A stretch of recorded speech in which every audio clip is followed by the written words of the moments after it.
Assalamualaikum warahmatullahi wabarakatuh. Bismillahirrahmanirrahim. Tabarakalladzi nazzalal furqana ala 'abdihi liyakuna lil 'alamina nadhira. Allahumma shalli wa sallim wa barik ala sayyidina Muhammadin wa ala alihi wa sahbihi asma'in, amma ba'du.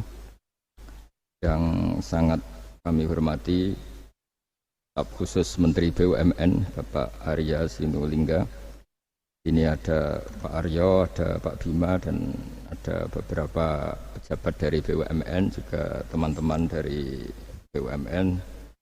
Semua pekerja, semua yang ikut menangani BUMN yang saya hormati.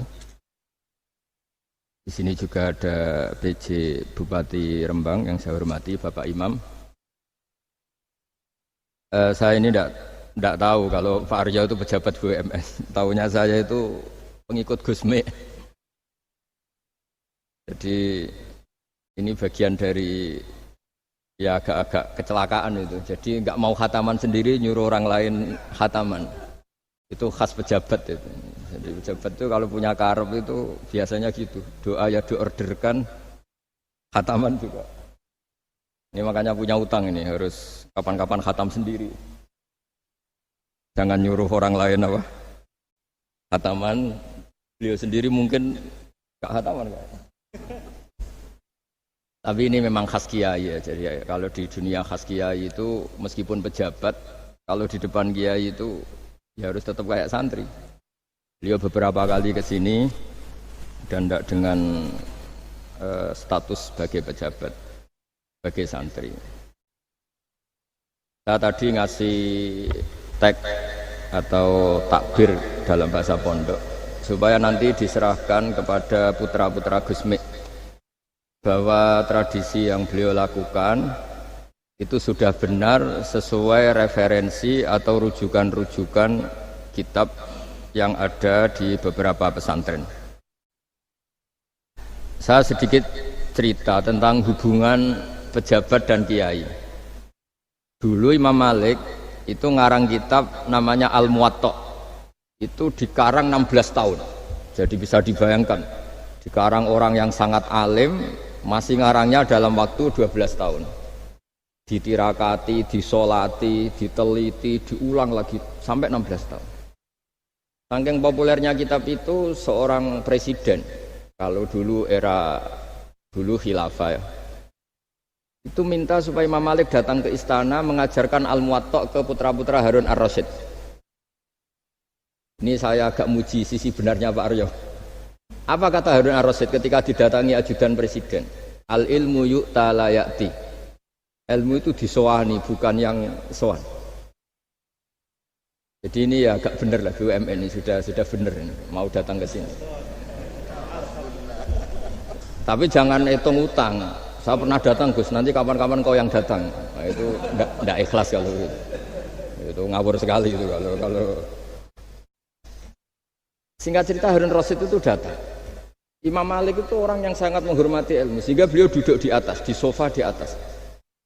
Karena Harun Rasyid itu presiden, khalifah, beliau ngiranya itu dipersilahkan duduk setingkat Imam Malik. Akhirnya beliau duduk berdampingan dengan Imam Malik. Kata Imam Malik sebelum ngaji, di mana-mana orang ngaji itu harus sopan, nggak boleh orang ngaji setara dengan gurunya. Turun Imam Harun Rasyid turun terus awar santri-santri. Baru Imam Malik mau mulai ngajar. Suatu saat Imam Malik itu datang ngurus KTP, datang ke istana. Kata Harun Rasyid, kenapa engkau tidak minta supaya kami yang ngurus? Kata Imam Malik, saya kalau urusan negara itu rakyat, sehingga saya daftar ya antri. Tapi kalau urusan ilmu, kamu santri saya. Jadi orang dulu itu sudah profesional. Jadi kalau Harun Rasyid pas ngaji sebagai santri, tapi kalau Imam Malik ngurus KTP ya sebagai rakyat, ya antri, ya beliau yang datang. Jadi itu sudah ada percontohan hubungan yang sangat elegan, yang sangat saling menghormati antara seorang umara, yaitu zaman itu Harun Ar-Rasyid, dengan Imam Malik. Padahal kitab Muwatta itu kitab yang sangat luar biasa. Akhirnya suatu saat anak-anaknya Harun Rasyid itu disuruh ngaji. Niku penggaweannya niku pekerjaannya itu suruh bawa kendinya Imam Malik kalau mau wudu. Karena suatu saat Imam Malik wudu, yang mengucurkan air itu putranya Harun ar-Rasyid. Hanya dikucurkan ketika basuh wajah dan tangan.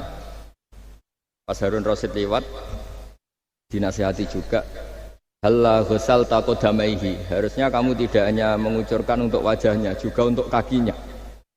Padahal itu anak seorang presiden. Jadi betapa dulu itu harkat dan martabat ilmu itu sangat dihormati. Nah, kenapa demikian? Karena ilmu ini yang membentuk sebuah bangsa. Jadi kalau kita berpikir jernih ya, oke kita ada BNN ya, polisi yang nangani narkoba, terus ada beberapa jabatan atau institusi negara yang bisa mengawal kecurangan, misalnya ada KPK, ada BPK dan sebagainya. Tapi tanpa masyarakat dibentuk kiai dan dibentuk norma-norma agama, itu capek. Mayoritas orang tidak mencuri, itu ya barokahnya dididik kalau mencuri itu dosa, kalau nanti masuk neraka. Sebelum ada KPK dan BPK, itu orang tidak nyuri ya sudah banyak. Karena memang nggak nyurinya itu faktor agama, bukan karena takut KPK.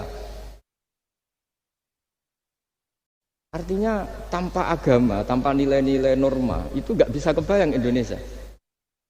Karena orang nanti nggak maksiatnya atau nggak salahnya itu takut aparat, bukan takut Tuhan. Makanya kalau guyonan anekdot khas itu, ada orang melanggar rambu-rambu, ketangkep polisi. Kamu tidak tahu kalau ini larangan? Ya tahu Pak. Kenapa tetap melanggar? Karena tidak tahu Bapak di sini. Itu menunjuk polisinya. Itu khas Indonesia. Jadi kalau nggak melanggar itu karena takut aparat, bukan karena kesadaran hukum. Tapi kalau urusan rambu-rambu itu seperti itu. Tapi kalau urusan orang tidak zina, tidak maling, tidak korupsi, itu hampir mayoritas orang Indonesia itu karena takut azab Allah atau takut dosa. Sehingga di desa terbelakang yang nggak terjangkau polisi atau di daerah-daerah yang sangat terpencil, itu perilaku leluhur, yaitu tidak nyuri, tidak zina, tidak apa, itu ya tetap jalan. Karena mereka memang dididik oleh agama. Sehingga keinginan kita terbesar adalah bahwa sesuai konsep Imam Ghazali, al-ulama wal umara tau'amani. Jadi ada sinergi lah antara ulama dan umara. Dulu biasa raja-raja itu ngaji sama ulama. Tapi ulama juga biasa antri di kerajaan untuk ngurus administrasi negara. Jadi beliau-beliau ya bisa sebagai rakyat, tapi juga sekaligus sebagai guru. Karena beliau-beliau ini orang-orang yang bisa menanggalkan egonya. Lalu kenapa kerajaan dulu itu begitu kuat? Ada contoh paling populer dalam mengelola negara, yaitu Umar bin Khattab. Itu Sayyidina Umar bin Khattab. Itu bajunya, jubahnya itu ada 12 jahitan, saking jeleknya itu. Jadi saking jeleknya itu 12 jahitan. Ada pernah seorang kiai yang cerita, ketika Baitul Maqdis itu ditaklukkan oleh pasukan Umar, itu beliau harus naik unta dari Madinah sampai Yerusalem. Karena kerajaan yang ditaklukkan itu membayangkan Umar itu seorang presiden, seorang khalifah, pasti wah. Itu ternyata pas sampai gerbang Yerusalem itu Umar itu yang nuntun unta. Karena ketika unta itu hanya satu, sama pengawalnya bilang, saya mau naik unta asal gantian. Ya 2 kilo Umar naik, 2 kilo ajudannya yang naik, sampai lepas mau pintu gerbang itu pas giliran Umar yang nuntun. Kata ajudannya, kali ini jenengan yang naik saja. Enggak, saya enggak mau bohong. Jadi yang disambut ya ajudannya. Karena ajudannya pakaiannya lebih bagus dan Umar pakai tadi jubah yang berjahit 12. Jadi betapa orang-orang dulu itu ketika jabat itu malah tasawuf. Karena tadi dipandu oleh agama. Setelah itu ada beberapa sahabat yang usul, ada pesta gitu karena ini hari kemenangan. Kata Sayyidina Umar, Inna Allaha ta'ala ayyara qauman faqala adhabtum thayyibatikum fi hayatikumud dunya wastamta'tum biha. di antara kritik Allah kepada orang-orang yang enggak benar adalah jatah kenikmatan kamu sudah kamu habiskan di dunia, maka di akhirat sudah tidak ada jatah. Maka kata Umar, astabqi thayyibati, jatah-jatah kenikmatan saya biarkan utuh, maka tidak saya nikmati sekarang. Nah makanya ini saya sekaligus minta sama BUMN, pokoknya nggak usah lah ngundang saya, ribet. Selain ribet ya soalnya ngaji saja. Nah ini jadi kiai itu ya bingung, ya sering dihormati orang, dicucuk, kadang disangoni. Kalau kadang ya mikir, nak jatah kuntek terus piye. Makanya saya tuh ya sering ngebis, ya biasa saja hidup saya. Karena saya tidak ingin jatah saya ini habis. Tapi kadang-kadang orang itu ingin berlebihan menghormati kiai. Saya berkali-kali bilang, ketika ada orang menghormati saya itu yang repot saya. Yang menghormati benar karena menghormati kiai, tapi kiainya yang masalah kan. Kalau tidak bisa ngelola hatinya jadi tamak, jadi ribet. Makanya ini kan ya sudah, saya tetap sebagai kiai ngajarkan ikhlas.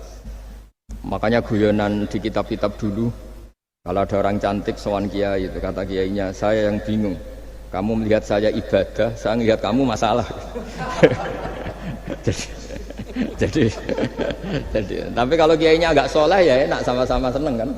Masalahnya kita ini soleh, paling enggak berusaha soleh.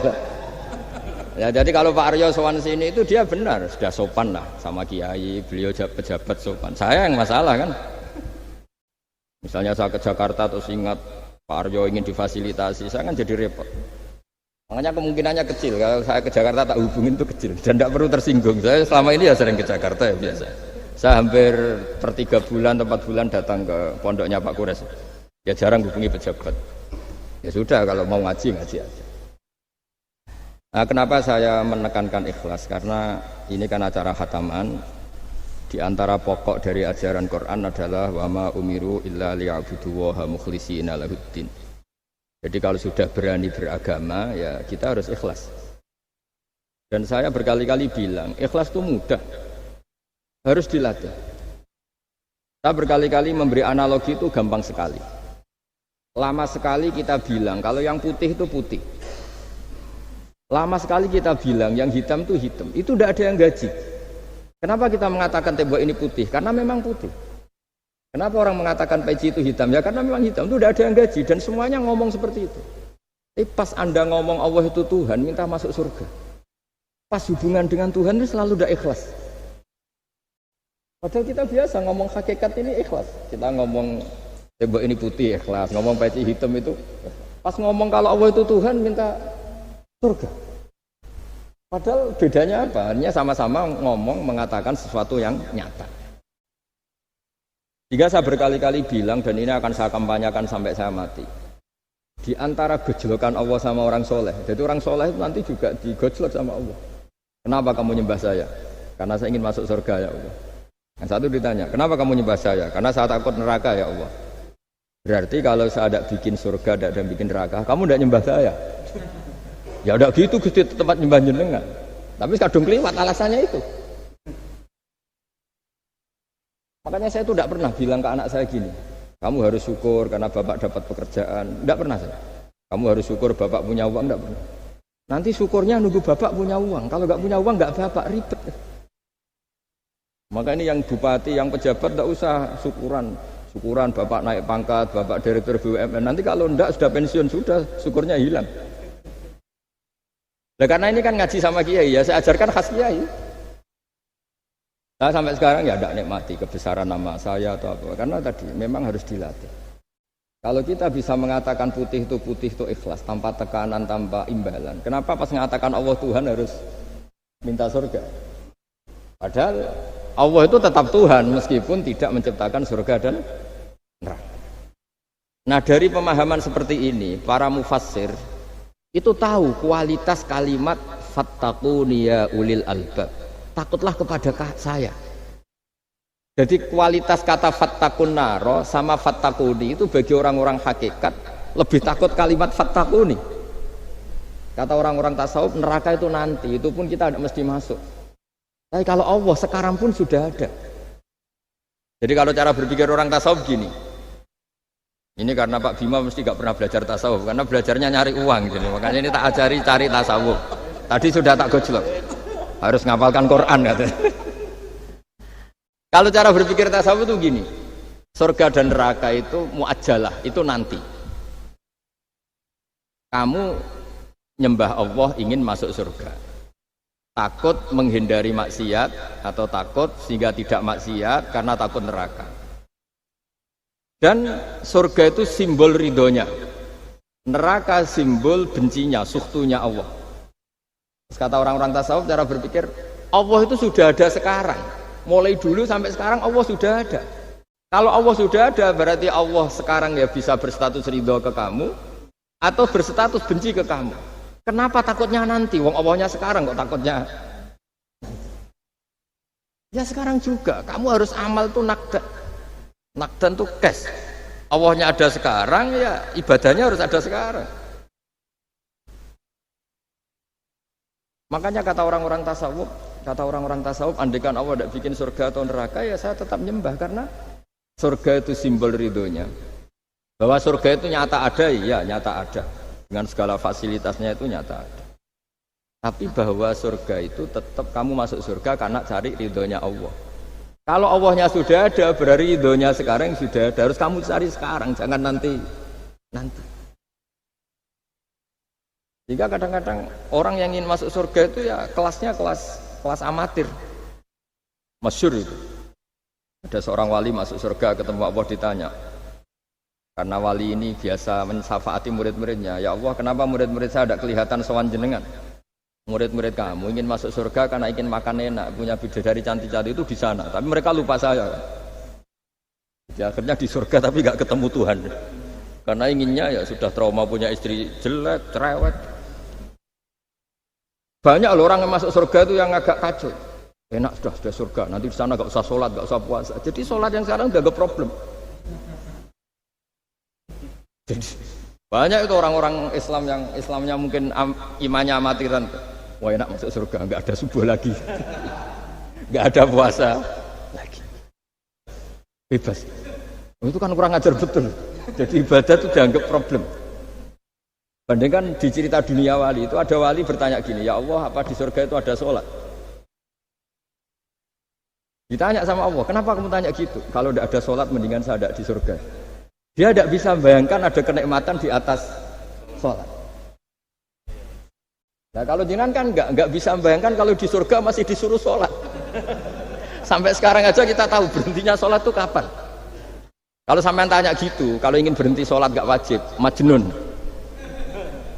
Jadi orang gila langsung nggak wajib. Jadi artinya harus dilatih ilmu-ilmu tasawuf seperti ini supaya hidup itu nyaman. Hidup itu nyaman. Dulu Pak Imam ini ada Pak PJ Rembang. Itu dulu ada seorang raja didatangi ulama. Gimana cara saya tidak nikmati jadi seorang raja? Ulama itu nasihatinya gampang. Dia omongin gini Pak Arya. Pak Raja kalau kamu di Sahara, di padang Sahara, kemudian Anda kehausan. Kalau tidak minum satu gelas air Anda mati. Apakah? Terus kemudian yang punya air bilang gini, kamu tak kasih air, tapi syaratnya kerajaannya kasihkan saya. Kamu kasihkan apa milih mati? Wah ya milih dikasih air. Mendingan nggak jadi raja tapi hidup. Terus la tafrah bimulkin la yusawi kak samain. Kamu jangan bangga dengan satu kekuasaan, dengan satu kerajaan yang nilainya sama dengan segelas air. Akhirnya dia terjadi raja yang soleh karena ternyata apa? La yusawi kak samain, tidak sama atau ya nilainya itu masih. Nah, kita yang rakyat yang tidak jabat, misalnya masyarakat, itu ya harus berpikir gitu. Orang tidak jadi bupati tetap hidup, nggak jadi pegawai BUMN tetap hidup. Tapi kalau nggak minum air itu mati. Dan rata-rata rakyat itu bisa minum air. Artinya apa? Kita dan mereka itu sama-sama punya nikmat yang pokok. Yaitu sadur rumki, nikmat yang bisa mempertahankan kehidupan. Jadi nikmat selain itu tidak pokok. Sehingga orang itu bisa jadi wali, jadi Ini resep jadi wali. Jadi wali itu udah harus tirakat dalail terus gak pernah makan nasi itu enggak, itu keberatan. Jelas sebagai ibu nggak mau itu, mesti nggak mau itu, mesti nggak mau. Ya nggak mau ya nggak bakat, jadi sudah pasti nggak mau. Karena ini saya tahu banyak tentang beliau. Pak Aryo itu bin selamat dulu, abahnya itu ditobatkan Gusmi, dimengertikan agama oleh Gusmi. Karena beliau ingin tetap mencintai kiai, terus korbannya saya karena Gusmi meninggal, terus mahabbahnya diarahkan ke saya. Tapi saya berdoa supaya diarahkan ke banyak kiai lah, supaya saya tidak jadi objek sasaran ya. Nanti juga repot ini. Ya itu sering disewani orang dari Kalimantan, Sulawesi, saya ingin idolakan jenengan, saya ingin dekat dengan jangan. Ya sudah lah, pakai kiai lokal di sana aja, jadi sampai tidak ganggu saya. Terus kiai lokal di sana juga tidak mahjub oleh saya, kata saya. Saya teruskan ya. Jadi dulu para raja itu dilatih oleh ulama, termasuk dilatih begitu. Kamu punya kamar 1000, kalau tidur per 5 menit ganti kamar, karena eman sudah dibikin kok nggak dipakai. Nggak juga, punya kamar 1000 yang dipakai hanya 1. Ngapain punya 1000 yang dipakai hanya? Punya baju 1 lemari, yang dipakai hanya 1.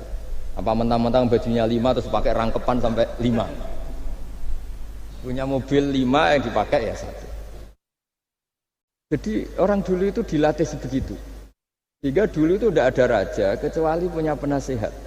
Zaman belum Islam ada resi, kalau setelah Islam ada ulama. Sehingga mereka bisa menertawakan kerajaan.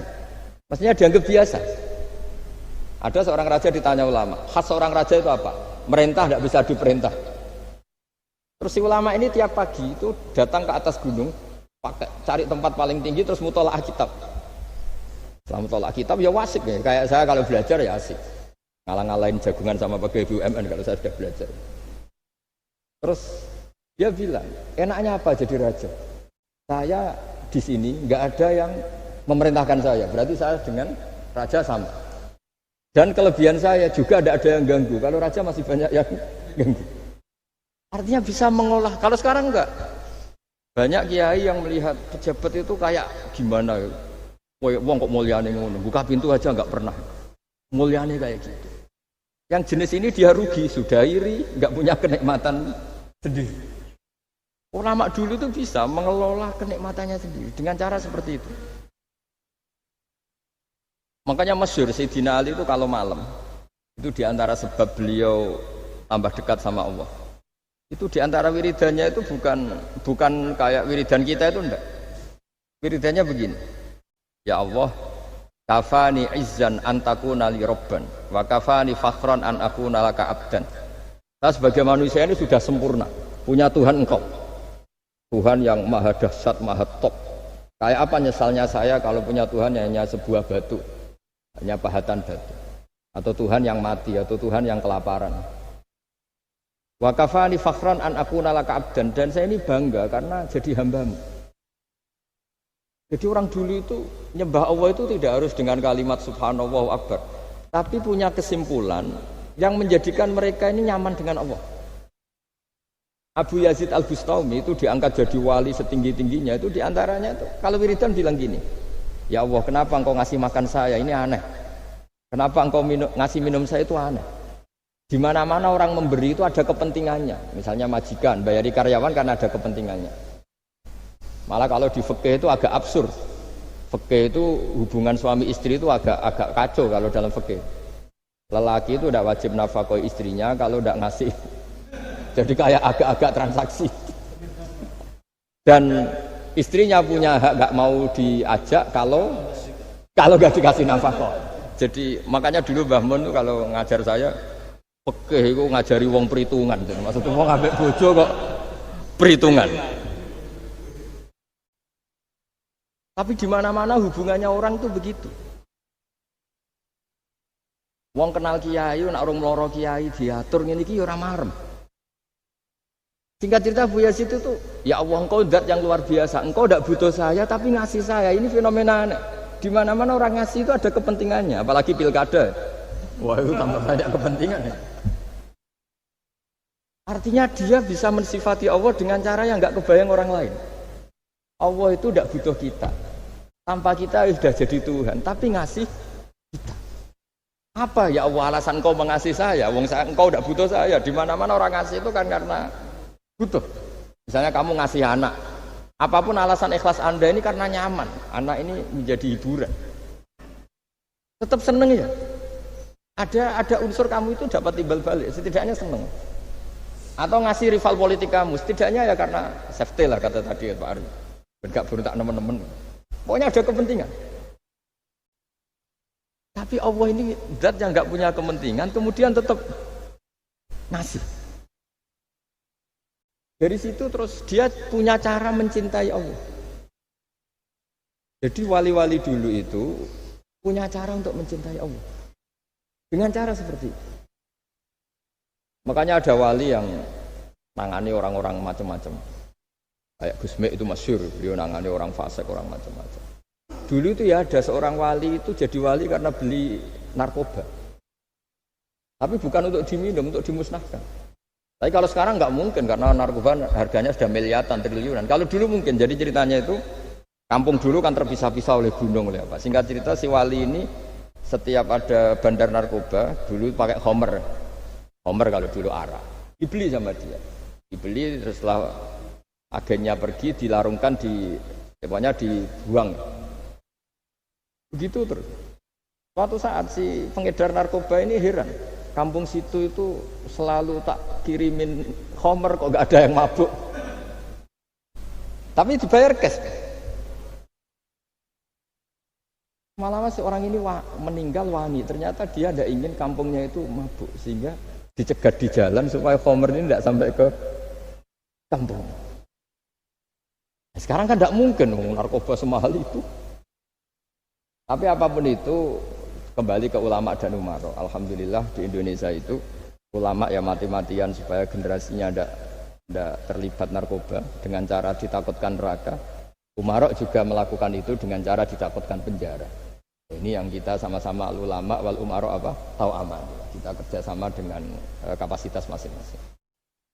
Jadi penting sekali ngaji seperti ini supaya kita tahu bahwa khazanah-khazanah kita tentang dekat sama Allah itu macam-macam. Ini khusus ijazah ini sama Pak Bima Pak Aryo itu. Dulu Ki Hamid Pasuruan terkenal wali. Dan di antara wiridan Dzikrul Filin ada beberapa kata yang dari Kiai Hamid. Jadi Dzikrul Filin itu kalimatnya utamanya dari Gusme Mbah Ahmad Siddiq, tapi ada beberapa kalimat yang dari Ki Hamid Pasuruan. Saya tahu banyak lah karena bapak saya juga temannya Gusme dan mbah saya kandung sepupu sama Mbah Hamid. Itu kalau ada orang sepuh-sepuh Pak Bima kayak jenengan Pak Aryo disuruh ngapalkan Quran, ya mereka protes. Masa saya hafal Pak? Sudah lah pokoknya ngapalkan. Ada yang 2 juz mati, 1 juz mati, karena ya sudah sepuh. Suatu saat ada ulama yang tanya, kenapa Pak Hamid? Biar kamu dalam perjalanan di dunia tercatat ini bercita-cita hafal Quran.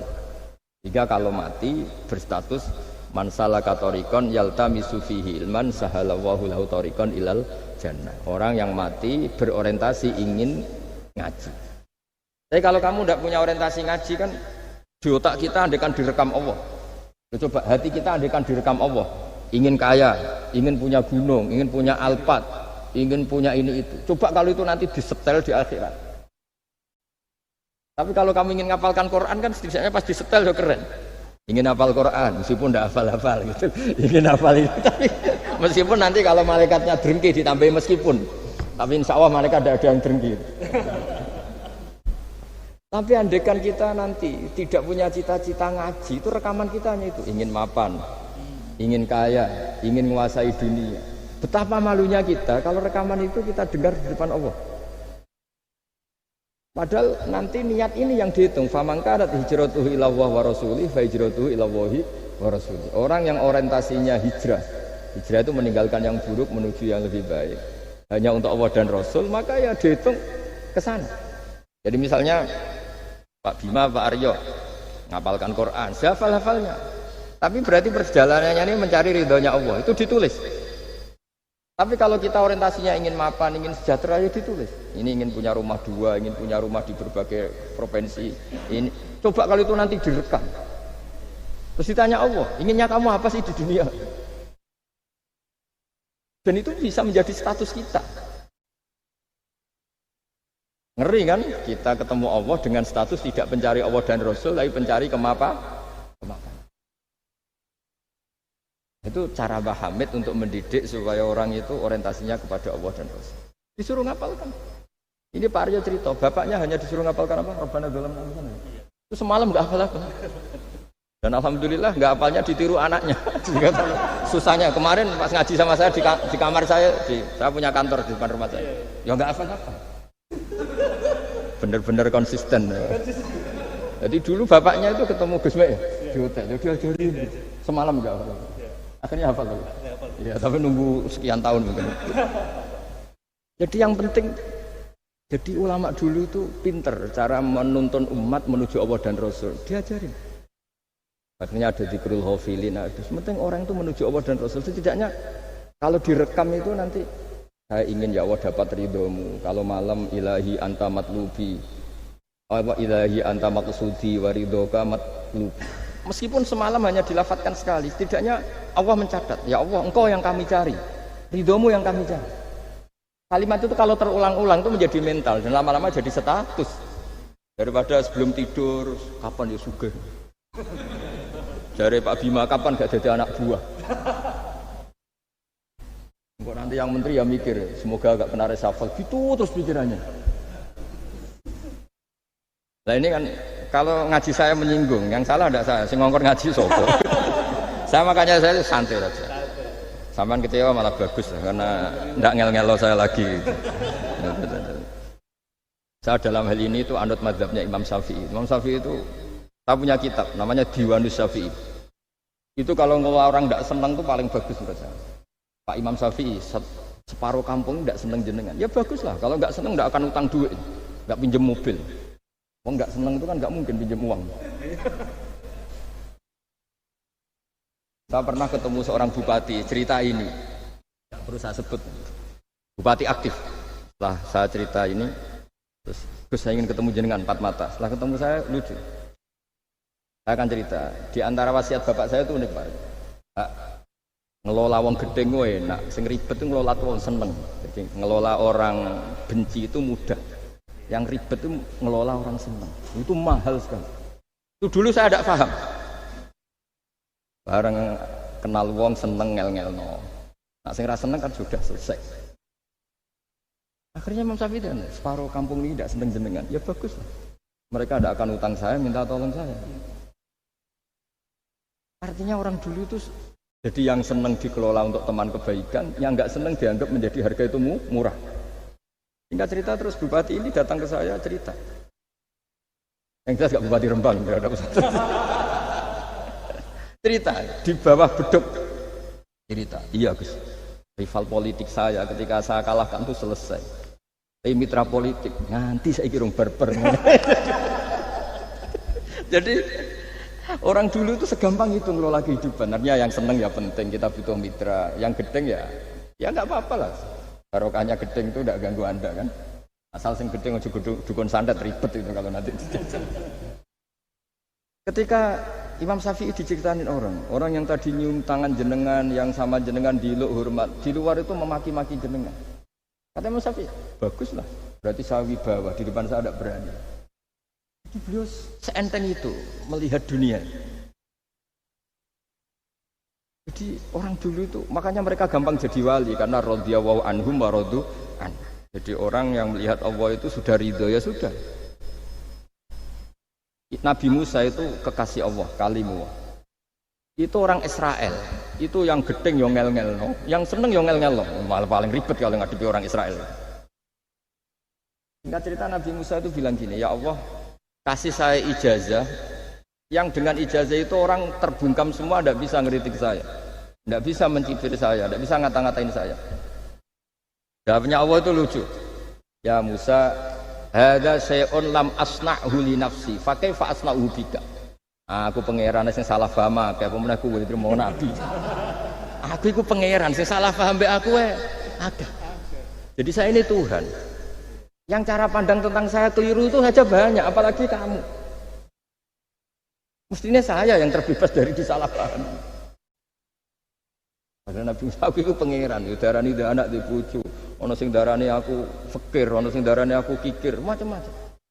Orang Yahudi itu kalau rezekinya baru sempit itu bilang ini Tuhan kikir sekali. Sampai takut sampai Allah qala alladziina qalu innahu huwa fakir. Artinya pejabat juga gitu, kalau salah kebijakan juga dihujat. Ini tidak mensejahterakan rakyat. Itu kalau lapor Allah jawabannya gitu, kamu pejabat salah pahami ribet, saya Tuhan saja disalahpahami. Jadi orang dulu itu segampang itu ngelola hubungan dekat dengan Allah. Jadi pakai rasa. Jika Kiai Hamid Pasuruan itu ijazah orang-orang sepuh, ada yang dikasih wiridan, disuruh menghafalkan, nggak hafal-hafal. Tadi nanti misalnya mati kok belum hafal, statusnya ini penghafal wiridan, kan bagus. Daripada ngapalkan saya ingin punya rumah kayak yang di Singapura, berarti Anda menghafalkan bentuknya, pernak-perniknya. Bila perlu Anda menghafalkan nomor arsiteknya siapa. Masa Anda hafal tentang cari ridhonya Allah, hafal bangunan milik orang lain dan bayangkan punya. Kalau Anda mati pas seperti itu, berarti tujuan kamu ya untuk seperti itu. Itu famangkana hijratuhu ila dunya yusibuha aw imra'atin yang kihuha fa hijratuhu ila ma hajara ilaih.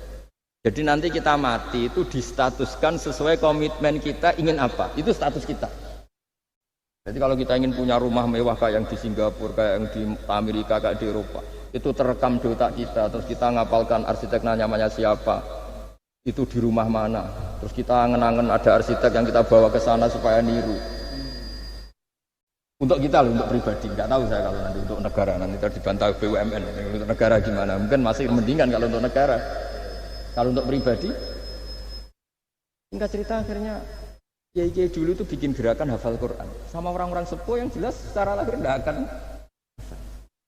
Tapi butuhnya adalah ini sudah punya perjalanan menuju ini. Menuju ini yang nanti menjadi status. Jadi misalnya Pak Imam ini PJ Rembang beberapa kali ngaji misalnya, statusnya gitu. Ini ngaji sama Gus Baha, ini ngaji sama siapa. Ditulis dan itu statusnya karena keinginannya memahami itu. Ya dunia sambil lewat saja. Tapi kalau kebalikannya, urusan dunia detail, arsiteknya siapa, bangunan gini habis berapa, kalau kurs rupiah berapa, untuk pribadi. Itu detail. Pas urusan ngaji sekenanya, kadang sampai punya guru aliran sesat apa nggak tahu karena pas urusan akhirat sekenanya, akhirnya sedapatnya ternyata ada guru, ada kiai tapi dukun. Saking sekenanya urusan akhirat, tapi kalau urusan dunia makanya banyak orang ditipu oknum ya, oknum yang sebenarnya agak kiai tapi ngaku kiai, sebenarnya dukun. Itu saya kadang ya senengnya itu betapa mereka diingatkan urusan dunia nggak pernah ketipu, urusan akhirat ketipu. Berarti apa? Urusan dunia detail, urusan akhirat nggak detail. Sampai dukun bermacak kiai saja sudah bisa nipu. Sementara kontraktor asing yang mau nipu tidak bisa karena dia ngerti detail jejak rekamnya apa gitu. Tapi kalau nyari kiai sekenanya, lu ini tidak nyindiri ngomong fakta. Ya, cobalah itu diangen-angen lagi. Terus ini yang terakhir, ini khusus pada teman-teman saudara-saudara kita yang nangani khatamannya Gusme. Saya tadi ngasih naskah ke Pak Aryo supaya sampai ke beliau-beliau. Saya yakin beliau-beliau sudah punya, tapi supaya ini tambah mantap bahwa kita saling menguatkan. Ini saya baca ya. Ini kitab yang dipakai referensi tim lajnah penerbitan mushaf Arab Saudi dan seluruh dunia, termasuk saya. Jadi tradisi khataman kita, tadi kan kita bicara khataman. Ya saya ulang lagi, tradisi khataman kita itu kan justru ditutup dengan wa ulaika humul muflihun. Ya. Jadi tidak minal jinnati wan nas, tapi diakhiri wa ulaika humul muflihun. Jadi khataman kita misalnya minal jinnati wan nas, biasanya yang baca Quran terus baca Fatihah, terus awal Baqarah sampai wa ulaika humul muflihun. Nah tujuannya adalah supaya kalau khatam itu memulai lagi. Ya kalau langsung an-nas minal jinnati wan nas berarti dia bangga dengan berakhirnya baca Quran. Pertanyaannya, dekan Anda ketemu Allah, seneng ya jagungan mau aku sebar. Betapa buruknya kita jadi hamba. Kayak kita dulu ketika ngaji, nah baru hore ngajinya wis bar. Berarti nganggep guru problem. Makanya bangsa Indonesia itu ya agak lambat pinter karena sekolah juga ada agak problem. Pas masuk merengut, waduh sekolah. Pas bubar seneng, waduh wis sekolah. Jangan-jangan kita sholat juga gitu, ono adzan, waduh wis adzan. Jadi ini belum makam wakuroto ini sholat. Padahal cirinya orang baik itu menikmati sholat itu. Ciri utama suka ilmu ya nikmati pelajaran. Enggak, ini pelajaran bareng guru. Waduh, udah gitu matematika. Waduh. Nah, kita baca Quran harusnya asik. Karena di situ munajat sama Allah. Ketika selesai harusnya nyesal. Waduh, baru asik sama Allah kok sudah selesai. Dan Allah punya alasan untuk menyalahkan kita. Karena kita misalnya baru seneng-senengnya pacaran misalnya. Kan tidak mau akhir. Kenapa pas seneng Allah seneng berakhir? Nanti kalau kamu ditanyakan gitu tidak bisa jawab. Nah, pakai analogi itu makanya jangan pernah merasa akhir kalau baca Quran. Minal jinnati wan nas, terus baca Fatihah, terus memulai lagi. Wa ulaika humul muflihun. Sebagai bukti ya Allah, ini khataman sementara. Tapi saya akan berlanjut lagi, terus dimulai betul. Jika ijazah kiai-kiai kuno kalau orang haji atau umroh itu supaya kuat haji lagi, kalau ijazah kiai kuno itu sederhana. Disuruh ngomong gini, "Bah, Ka'bah, ini saya mau pulang, nilai rumah. Nanti kesini lagi." Dah ya gitu. Sudah, Pak. Jangan setelah selesai ibadah haji seneng karena mau pulang. Berarti ibadah dianggap problem, rumah dianggap segala-galanya. Jadi itu ada filosofinya. Nah, ternyata tradisi seperti itu mudawwan. Mudawwan itu dibukukan. Ya saya baca ini di kitab Ghaithun Naf'i karangan Imam Waliwah As-Sofakusi. Saya baca saja. Nanti yang ngerti bahasa Arab biar diartikan sendiri, yang nggak ngerti nanti saya bantu. Takmilun. Nah, ini khusus para hafidh tadi yang ikut khataman, mohon didengarkan. Takmilun. Fi masaila tata'allaku bil khotmi. Al-ula sabatan nasu anil maki min riwayatil bazi wa kumpul wa ghairihima annaman qara'a wa khotama ila akhirin nas qara'a al-fatihata ilal muflihun min awalil baqarah wasa al-amalu bihada fi sairi biladil muslimin. Jadi mulai dulu kalau orang khataman itu ya An-Nas, Fatihah, terus wa ulaika humul muflihun. Dan cara seperti itu wasa al-amalu bihada fi sairi biladil muslimin. Semua negara dunia ya sama seperti itu. Hanya tradisi yang dilakukan bapak saya sampai semua guru-guru kita, guru Quran, termasuk yang di Jantiko dulu, sama si dulu namanya Jantiko, lama-lama mantap ya. Itu sudah benar itu. Jadi mungkin teman-teman sudah melakukan tapi nggak tahu filosofinya. Ini saya bantu. Filosofinya adalah supaya kita tidak merasa mengakhiri baca Quran, tapi sekaligus memulai. Kalau nak kue niat ngakhiri tenan itu seakan-akan kan baca Quran itu problem. Terus ketika berakhir kita senang. Sholat juga gitu Pak Imam. Yang menjadikan umatnya Rasulullah Shallallahu Alaihi Wasallam dijamin surga itu diantaranya cara sholat begini Pak Arya. Saya hafal hadisnya itu. Absyiru ya ma'syaral muslimin. Ini kata Rasulullah. Hari ini Jibril muncul dan memberi satu pengumuman yang sangat menggembirakan. Apa itu? Umatku berstatus, ya ini kata malaikat Jibril. Umatku berstatus mereka itu fa'alu faridotan wantadzoru ukhra. Melakukan satu fardu selesai atau addu faridotan wantadzoru ukhra. Jadi misalnya tadi saya sholat subuh, status saya ditulis oleh malaikat Jibril, Bak tadi sholat subuh. Dan ketika saya ditanya, Bak kok ijek urip sampai jam 10, jam 11, ngenteni apa sholat duhur. Ketika sholat duhur selesai, orientasi saya ngenteni sholat asar. Begitu seterusnya. Hingga statusnya umatnya Nabi adalah addu faridotan wantadzoru ukhra. Komitmennya adalah melakukan satu fardu dan menunggu yang lain. Berarti kita dihimpit di dua kebaikan. Kebaikan sudah kita lakukan dan kebaikan yang lain kita sekarang ngasih anak yatim. Di hati kita juga ingin mengasih lagi. Ngasih orang miskin juga gitu. Begitu juga kebaikan-kebaikan yang lain. Jika kita diimpit di dua apa? Kebaikan yang kita lakukan dan kebaikan yang kita angankan ya, atau kita cita-cita. Ya sudah begitu. Jika dengan cara seperti itu orang Islam itu nyaman. Bayangkan kalau kita berstatus punya rumah dan punya rumah lagi, ingin punya mobil lagi, berarti satu itu minat dunia wa ilat dunia, minat dunia ilat dunia. Itu kalau pas mati, pas khayalnya begitu, Allah posisinya di mana? Ya ini sudah siap ya, setor ya, Ataman, siap Pak Bunga ya? Ya siap. Sampai berapa juz rencananya? 30 ya.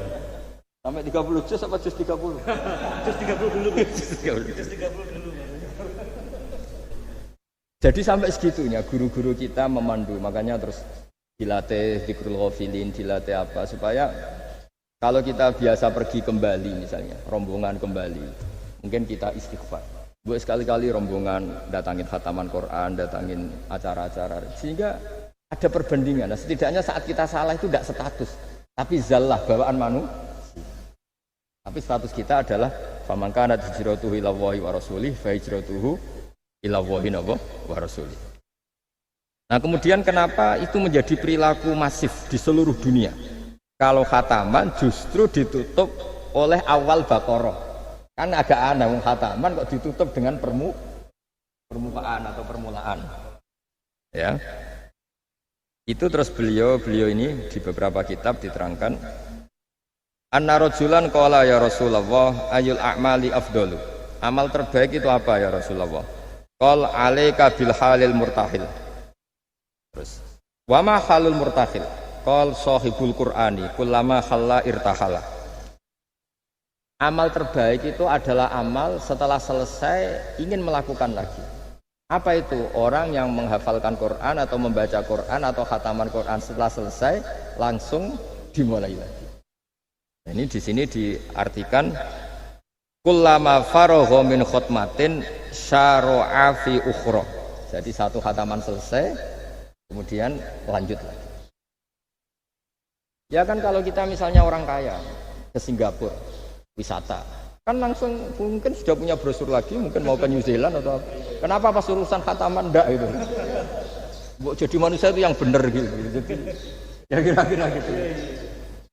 Jadi ini teman-teman yang sedang khataman, bahwa perilaku Anda sudah benar. Memang mulai dulu zaman Rasulullah SAW sampai sekarang memang justru khataman itu ditutup dengan wa ulaika humul muflihun sebagai bentuk komitmen kita bahwa kita ingin memulai lagi.